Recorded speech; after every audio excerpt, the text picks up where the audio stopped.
You are the stain on this family's history." My father's voice didn't just speak the words. It carved them into the marble walls of the Grand Imperial Hotel ballroom, ensuring every guest would remember the moment they witnessed my execution. The string quartet had stopped mid-note. A waiter froze with a tray of champagne flutes. 300 of New York's most powerful people held their breath, waiting to see if the disowned daughter would crumble or run. I did neither. I sat perfectly still at the rear table, my fingers wrapped around a glass I hadn't touched, watching my brother Julian bask in the spotlight he'd stolen before I even knew we were competing.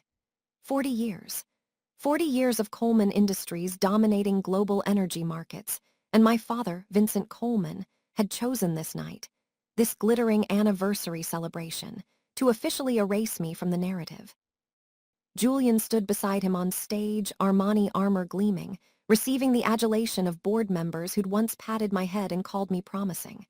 "My son carries our future," Vincent continued, raising his crystal glass toward Julian. The applause thundered like approval at a coronation. Then his eyes swept the room, found me in the shadows, and sharpened into weapons. "My daughter carries our shame." The laughter that followed was the kind reserved for funerals of people nobody truly loved. Polite, uncomfortable, but undeniably present. I felt it settle on my skin like frost. I imagined tomorrow's headlines, the whispered pity at charity galas, the way my Stanford degree in sustainable infrastructure would become a punchline instead of a credential. Julian placed a comforting hand on our father's shoulder, concern etched on his features for the cameras, but I caught the micro-smile tugging at his lips. The smile of a man who just watched his only rival buried alive. "Father, please," Julian murmured, loud enough for the front rows. "This isn't the time." But I was already rising. My chair scraped the Italian marble like a starting pistol. Every head swiveled. I walked toward the exit, my heels striking a rhythm that sounded less like retreat and more like a countdown. Failure, failure, failure. The word echoed in my skull, syncopated with my pulse. In the corridor, surrounded by portraits of industrialists who'd built fortunes on exploitation, I allowed myself a private smile. "You'll remember this night," I whispered to the gilded frames. "Just not the way you expect." 8 years earlier, I'd been young enough to believe that vision mattered more than legacy. 23 years old, fresh from Stanford with a master's in environmental engineering, and a proposal I genuinely believed could save my family's company from irrelevance. I'd returned to Coleman Tower with foam core presentation boards and a heart full of desperate hope. The 45th floor conference room overlooked Manhattan like a throne room overlooking peasants. I remembered thinking that from this height you could convince yourself you were untouchable. "The Helios Initiative," I'd announced, unveiling my research. "A phased transition toward renewable energy infrastructure. Father, the market's already shifting. Carbon regulations are coming. This isn't idealism, it's actuarial math." I'd spent 9 months on that presentation, every chart peer-reviewed, every projection triple-checked. Vincent Coleman didn't lift his eyes from his tablet. "This company moves oil, not fairy tales, Olivia. But the data shows."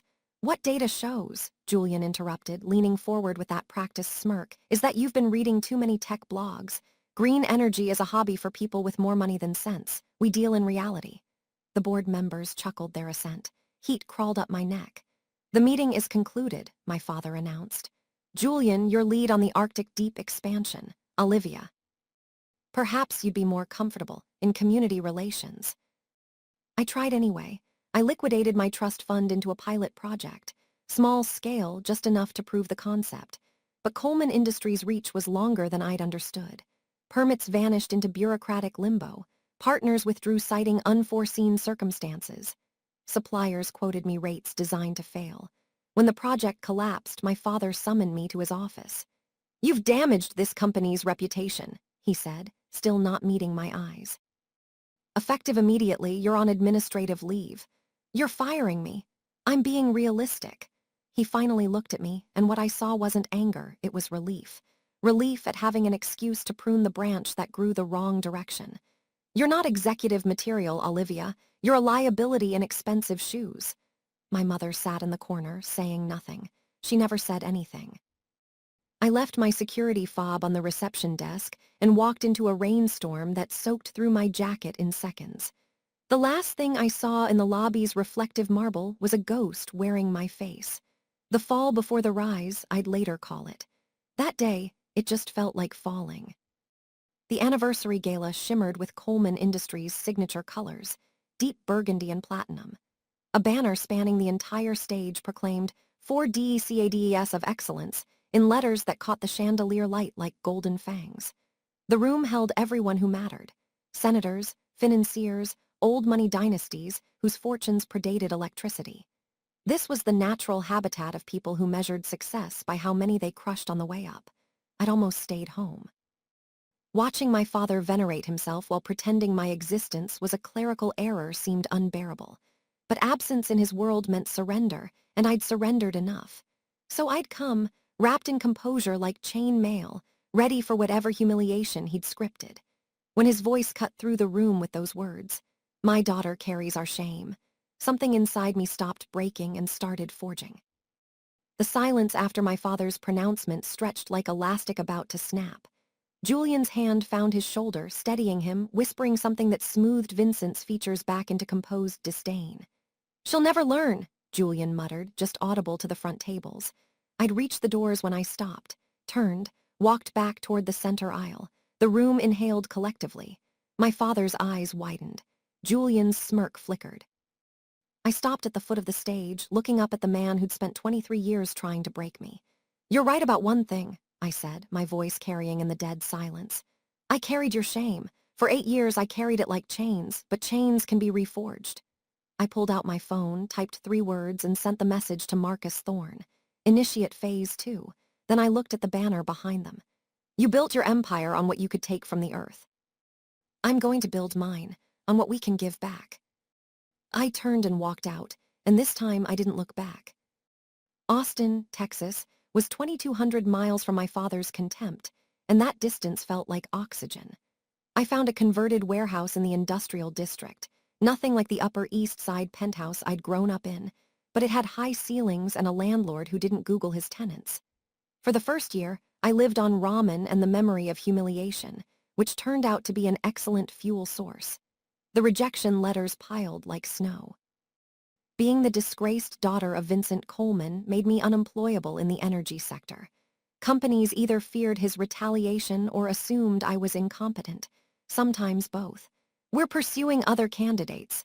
Your qualifications are impressive, but we're concerned about cultural fit." I learned to recognize fear dressed up as professionalism.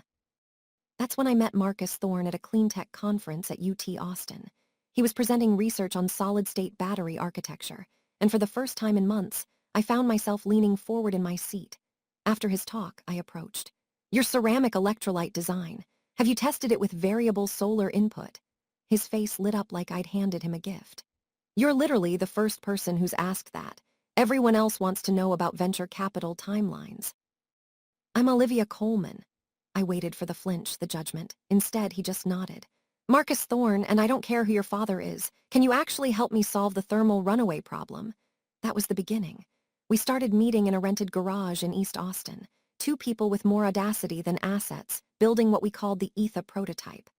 I sold my grandmother's pearls, my collection of vintage watches, everything that connected me to who I used to be. Marcus refinanced his house. We lived on gas station coffee and the kind of desperate conviction that makes you forget to sleep. Meanwhile, my former life continued its trajectory. Coleman Industries' stock climbed. Father and Julian appeared on CNBC, in Forbes, on the cover of Fortune. "Oil remains the bedrock of American prosperity," my father declared at a Houston energy summit. Julian was profiled as the new face of traditional energy in a magazine that had once called me promising but unfocused. Nobody mentioned me. I'd been expunged from the family narrative like a typo corrected in a final draft. One night, working alone in the garage, I found an interview transcript online. "My daughter learned that idealism doesn't pay dividends," Vincent Coleman had told a reporter. "Reality has a way of correcting wishful thinking." Marcus found me staring at my laptop, tears I hadn't noticed tracking down my face. "You okay?" I closed the article and looked at the half-assembled battery array in front of us. 9 months of work, 9 months of failure and recalibration and refusing to die. "Better than okay," I said. "They think we're wishful thinkers, Let's show them what wishing looks like when it's backed by physics. He grinned. Now you're talking. The first functional ETHA prototype powered up at 3:17 a.m. on a Wednesday. The indicator lights glowed green in the darkness like approval from the universe. We'd done it. We'd actually done it. The real work was just beginning. 7 years. That's how long it took to go from a garage in Austin to the NASDAQ bell-ringing ceremony. ETHA Technologies, named for the invisible medium that carries light, went public on a freezing December morning. Marcus and I stood on the trading floor, watching our ticker flash across the screens. ATHR. 4 letters that represented 7 years of sacrifice, 7 years of hearing, no, 7 years of watching my father's predictions about my future prove spectacularly wrong. ETHA Technologies debuts at $52 a share, the CNBC anchor announced, making founder Olivia Colman one of the youngest female CEOs in the renewable energy sector. The same publications that had profiled my father now competed for my story. I gave it to them strategically, not the full truth, never the full truth, but enough to build a narrative. Forbes, the solar phoenix, how Olivia Colman rose from family ashes. Bloomberg, ETHA's battery breakthrough could reshape urban power grids. Wired, why cities are betting billions on Colman's vision. We signed contracts with 42 states. Our technology was installed in schools, hospitals, public housing. The Austin headquarters expanded from 50 employees to 500. I worked 16-hour days and loved every exhausted minute. Every keynote speech, every investor meeting, every product launch was evidence. Evidence that I wasn't the embarrassment my father had declared me. Evidence that sustainable energy wasn't a fantasy. But I tracked Colman Industries obsessively. How could I not? The world was shifting beneath their feet. New carbon tariffs passed. International climate accords tightened. The same oil infrastructure my father had bet his empire on was becoming a stranded asset. Colman's stock began its slow, then accelerating decline. At first, Vincent dismissed it as temporary market irrationality, then as hostile regulatory overreach. Then he stopped commenting entirely. I learned through industry contacts that Julian was making increasingly desperate moves, leveraging assets, taking on high-interest debt, selling minority stakes to foreign investors with questionable ethics.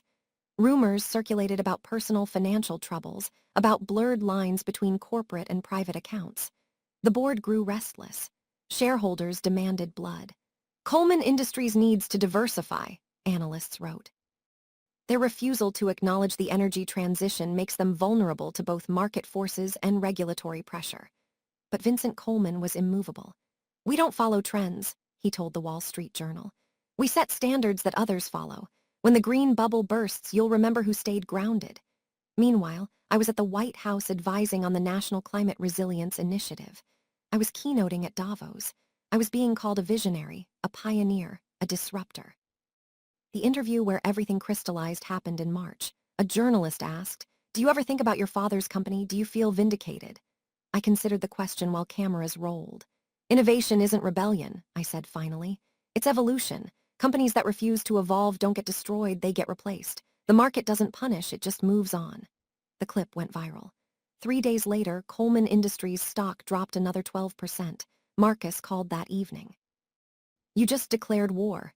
"No," I corrected, watching the Austin skyline. "I just stated facts. They're finally listening." The collapse, when it came, was both sudden and inevitable. Colman's stock lost 80% of its value over 8 months.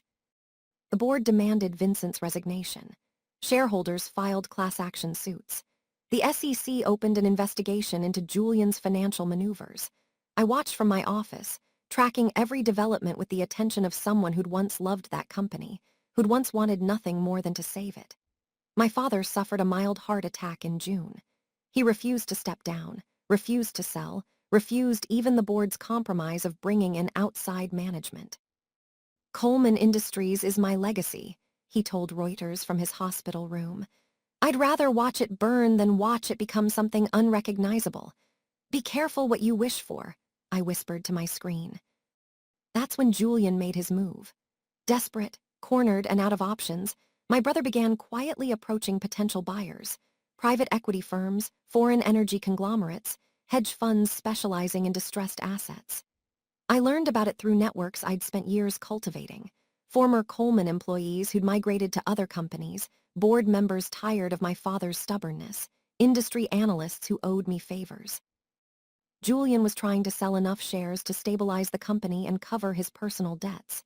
He just needed a buyer who wouldn't trigger Vincent's suspicion. Marcus saw the opportunity before I did. "We could do this," he said, spreading financial projections across my desk. "Etha Capital, the investment subsidiary we established last year. We route the purchase through holding companies. Layer the acquisition across multiple transactions. Keep your name out of the initial filings." "That's a $3 billion acquisition," I said. "We have the liquidity the board would approve." He paused. "The question is whether you want to." I thought about the 23-year-old who'd believed one good presentation could change everything. The woman who'd left her security fob on a desk and walked into the rain. "Set up the meeting," I said. "Make sure Julian thinks he's selling to a European investment consortium. Scandinavian, maybe, keep it vague." "Olivia." "I'm sure, Marcus." "This isn't revenge, it's correction." The paperwork took 6 weeks. Every document meticulously structured, every corporate veil legally impenetrable. Etha Capital acquiring controlling interest in Coleman Industries through a carefully choreographed series of purchases. The business press noticed, of course. "Mystery buyer acquires controlling stake in Coleman Industries," read the headlines. Speculation ran wild. Russian oligarchs, Chinese state funds, Saudi princes. Nobody guessed it was me. The day the final contracts were signed, I stood in my office holding a pen that had just transferred 58% of my father's empire into my control. "Welcome home," I whispered to the documents. After all these years, I was finally coming home. The special shareholders meeting was scheduled for a Thursday in September. Coleman Tower, the building I'd grown up visiting, where I'd once believed I'd spend my career, felt simultaneously familiar and alien. The lobby's black granite still gleamed. My grandfather's portrait still hung beside the elevators. Everything looked the same. Everything had changed. I arrived early, entering through a service entrance with Marcus and our legal team. Building security had been outsourced. Nobody recognized me. We made our way to the executive conference room on the 45th floor. Through the glass walls, I could see board members taking their seats, lawyers arranging documents. The stage was set for what they thought would be a routine transfer of ownership to anonymous foreign investors. Father and Julian arrived at precisely 10 a.m. Vincent Coleman had never been late to anything in his life. Father looked diminished, frailer than I remembered. The heart attack had carved something from him, but his eyes remained sharp, calculating.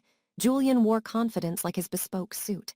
He'd brokered this deal, saved the company, proved himself worthy, or so he believed. The board chair called the meeting to order. "We're here to finalize the transfer of controlling shares. The acquiring party's representatives should arrive momentarily." "Actually," I said from my position near the door, "they're already here." The room fell silent. Heads turned. I stepped forward into the light, my heels clicking against the floor in that same rhythm from the gala. Failure, failure, failure. But this time the rhythm sounded like victory. My father's face drained of color. "Hello, Father. Hello, Julian." I walked to the head of the table, placing a leather portfolio in front of the chairman. "You'll find all documentation in order. As of this morning, I own 58% of Coleman Industries' outstanding shares." Julian looked like he'd been physically struck. "That's impossible. The buyer was European. Was a subsidiary of Etha Capital," Marcus supplied, stepping up beside me. "Perfectly legal, your lawyers can verify." The board chair opened the portfolio, scanning documents. His expression shifted from confusion to shock to something approaching admiration. "This is legitimate." "Of course it's legitimate," I said. "I learned from the best, remember?" I looked at my father. "You taught me that in business. You either own the table or you're on it." Father tried to stand but sank back into his chair. The family name you used to shame me," I interrupted. "The one you said I dragged through the mud. That name now belongs to me." I turned to address the entire board. "Coleman Industries will become a subsidiary of Etha Technologies. We'll be converting every facility to renewable energy infrastructure over the next 4 years. Those who want to be part of that transition, I welcome you. Those who don't, I'll accept your resignations immediately." Someone started clapping, then another. Then the entire room erupted in applause. My father sat silent, watching his empire slip through his fingers. Welcome to the future, I said. The press conference was scheduled for the following morning, but the news leaked within hours. Disgraced daughter returns to save family empire, read the New York Times headline. Forbes went with Olivia Colman's 7-year gambit, how she bought her father's company. TechCrunch's take was more direct. Colman Industries to undergo full green conversion under ETHA. My phone hasn't stopped ringing. Interview requests, partnership proposals, even congratulations from people who'd ghosted me 8 years ago. I ignored most of it. There was work to do. The first board meeting under my leadership was professional, efficient, and nothing like the toxic atmosphere I remembered from my Helios Initiative presentation. I laid out the conversion timeline. Marcus presented the technical specifications. Our CFO walked through financial projections. The market will reward this transition. I explained. Clean energy isn't just ethical, it's profitable. Everything I was told was impossible 8 years ago is now industry standard. The vote was unanimous. Julian didn't attend.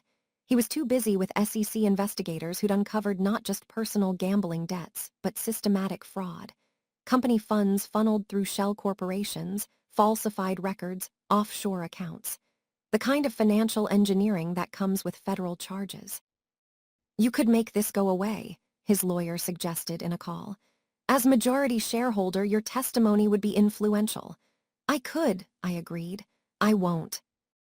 Father formally resigned as CEO 4 days after the acquisition. There was no press release, no farewell address. Vincent Colman simply stopped coming to the office. My mother called me for the first time in 7 years. Your father is devastated, she said. He's alive, I replied.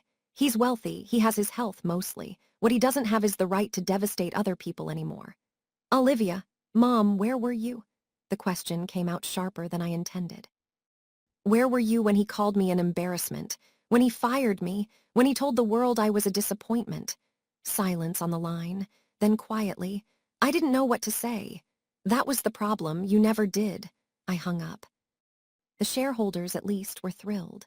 Colman Industries stock began recovering almost immediately. The market loved a redemption story, and this was redemption writ large. But when journalists asked how it felt to own my father's empire, I corrected them. I don't own it, I said into a dozen microphones outside Colman Tower. I've simply reclaimed what was mine to begin with. This company should have evolved years ago.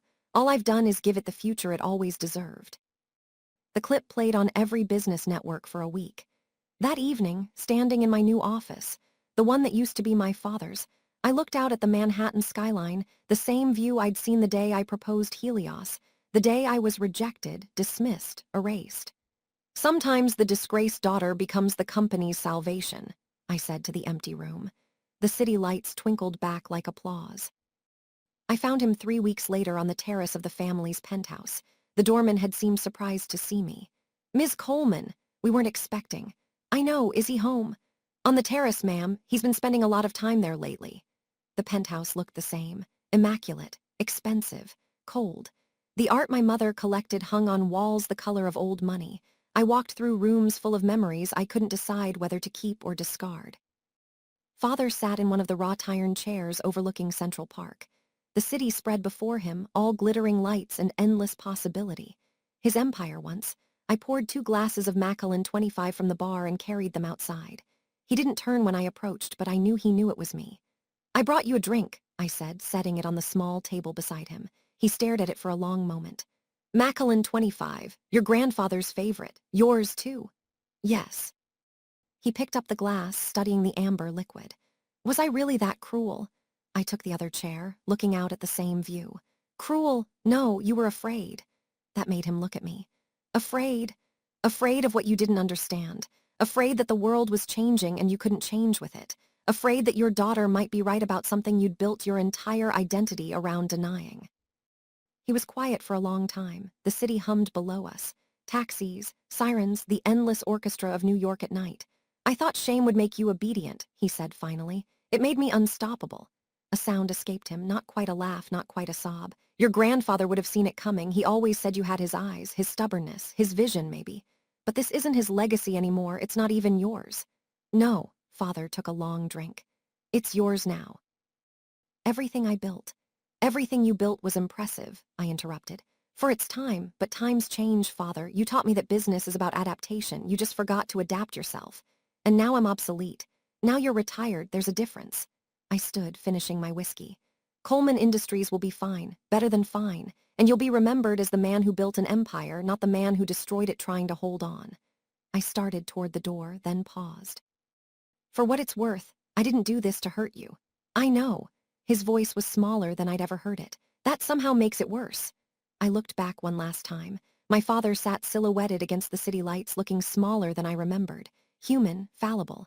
Maybe this city belongs to you now, he said to the skyline. I smiled. No, Father, it belongs to those who dared to change. The door closed quietly behind me and I didn't look back. 1 year later, I stood in front of a very different crowd. The product launch for Coleman Green, ETHA's new consumer-facing renewable energy brand, took place not in a Manhattan ballroom, but in a converted warehouse in Brooklyn. Solar panels lined the ceiling. The stage was made from reclaimed wood. Everything about it was intentional, authentic, different from everything my father had built. Good afternoon, I began, looking out at the audience of journalists, investors, employees, and most importantly, ordinary people who'd been priced out of clean energy for too long. A year ago, I stood in front of you as the new majority owner of Coleman Industries. Today, I stand here as someone who believes we don't inherit the world from our parents, we borrow it from our children. The Coleman Green logo appeared on the screens behind me. A simple, elegant design that maintained the family name while promising something new. This isn't about revenge or redemption, I continued. It's about responsibility. My father built an empire on extraction. We're building one on restoration. I detailed the program. Affordable solar installations for low-income families. Grid independence for communities vulnerable to climate disaster. Training programs for workers transitioning from fossil fuel industries. Everything I'd wanted to do with the Helios initiative, now scaled up and properly funded. The response was overwhelming. Orders flooded in before we'd finished the presentation. The stock jumped 14%. By evening, Coleman Green had trended on social media for 6 hours straight. Marcus found me afterward in my office, grinning. You did it.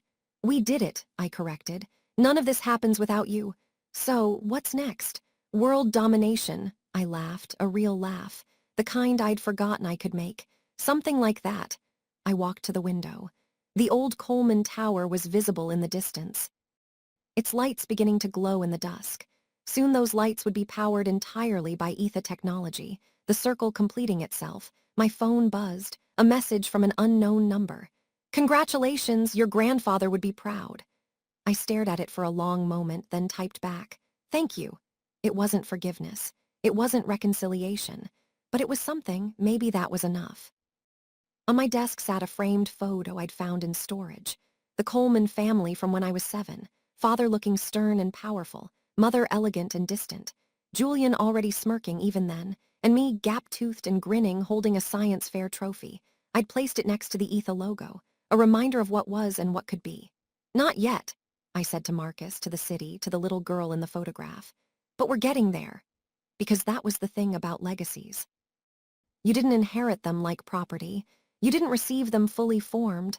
You built them, light by light, choice by choice, day by impossible day. I didn't inherit a legacy, I rebuilt the future. And that future was just beginning.